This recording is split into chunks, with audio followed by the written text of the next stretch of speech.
சூப்பரா ஸ்டார்ட் பண்ணாங்க. ஒரு மாரி 301 ஃபார் 3 அப்படின்னு ரொம்ப கம்ஃபர்டபுளான பொசிஷன்ல இருந்தாங்க. அதிலிருந்து ஒரு சடன் ஸ்லம்ப் 367 ஆல் அவுட். பாவம் அவர் கட்டு போட்டு உட்கார்ந்திருக்கிறவர்லாம் பேட்ட தூக்கிட்டு உள்ள வர்ற ஆட வைக்கிற மாரி ஒரு சூழ்நிலை அமைஞ்சிருச்சு. ஸோ இதுக்கு அகைன் மல்டிபிள் ஃபேக்டர்ஸ் இருக்கும். ஆனா இங்கிலாந்து சூப்பர்வா பேஸ் பண்ணாங்க. இந்தியாவோட ஆக்சுவலா டிசர்வ்ட் வின்னர்ஸ் இங்கிலாந்து தான். ஏன்னா ஒரு ப்ராம்ப்ட்டா கரெக்ட்டா இந்த கிரவுண்ட்ல ஃபைனல் இன்னிங்ஸ்ல அடிக்கலாம். ஒரு மாரி 4 பேசர்ஸ் வேணும். பென் ஸ்டோக்ஸ்க்கு பதிலா அ ஒரு அ ஜேமி ஓவர்டனோட எக்ஸாக்ட் ரீப்ளேஸ்மென்ட்.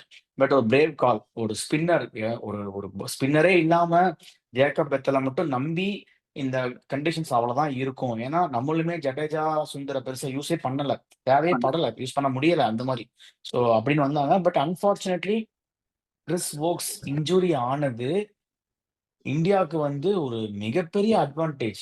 ஆனா, அந்த அட்வான்டேஜ நம்ம சிறப்பா யூஸ் பண்ணிக்கலாம் அந்த அளவுக்கு. ஏன்னா பவுலிங்ல பாரேன் 2டே 2 ஃப்ரண்ட் லைன் ஃபாஸ்ட் பவுலர்ஸ் தான்.